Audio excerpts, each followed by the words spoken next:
بسم الله الرحمن الرحيم. نون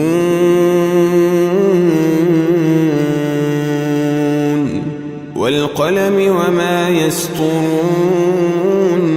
ما أنت بنعمة ربك بمجنون وإن لك لأجرا غير ممنون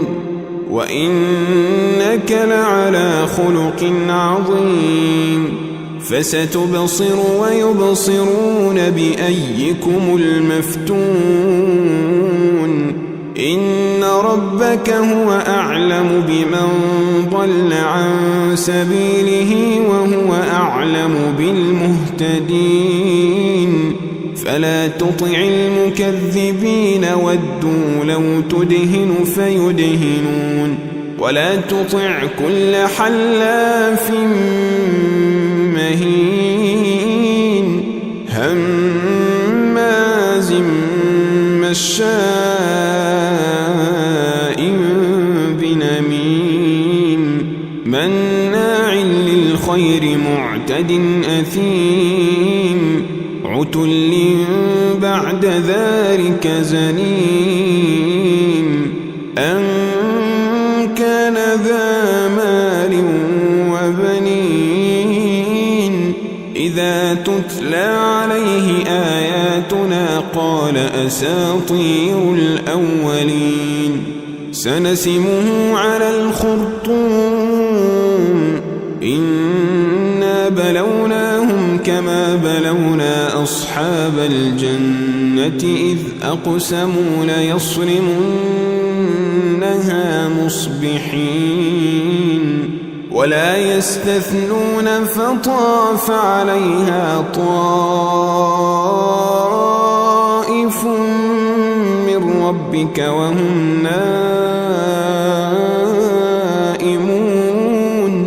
فأصبحت كالصريم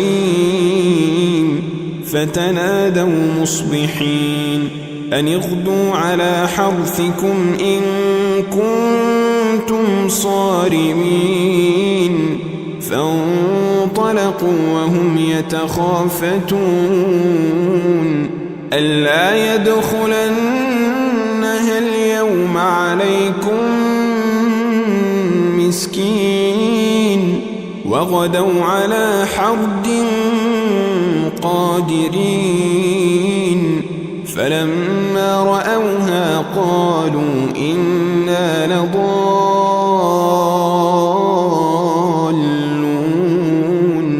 بل نحن محرومون قال أوسطهم ألم أقل لكم لولا تسبحون قالوا سبحان ربنا إنا كنا ظالمين فأقبل بعضهم على بعض يتلاومون قالوا يا ويلنا إنا كنا طاغين عسى ربنا أن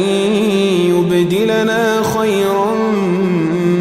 منها إنا إلى ربنا راغبون كذلك العذاب ولعذاب الآخرة أكبر لو كانوا يعلمون إن للمتقين عند ربهم جنات النعيم أفنجعل المسلمين كالمجرمين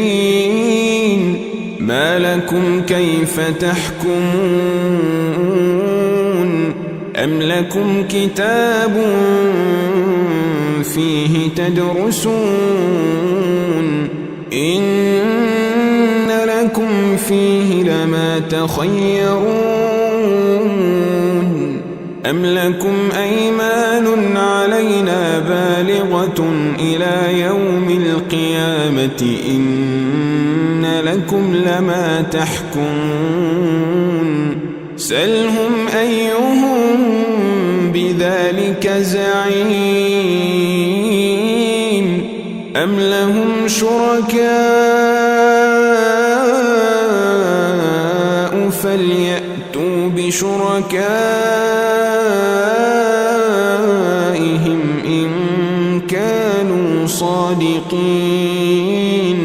يوم يكشف عن ساق ويدعون إلى السجود فلا يستطيعون خاشعة أبصارهم ترهقهم ذلة وقد كانوا يدعون إلى السجود وهم سالمون فذرني ومن يكذب بهذا الحديث سنستدرجهم من حيث لا يعلمون وأملي لهم إن كيدي متين أم تسألهم أجرا فهم من مغرم مثقلون أم عندهم الغيب فهم يكتبون فاصبر لحكم ربك ولا تكن كصاحب الحوت إذ نادى وهو مكظوم لولا أن تداركه نعمة من ربه لنبذ بالعراء وهو مذموم فاجتباه ربه فجعله من الصالحين وإن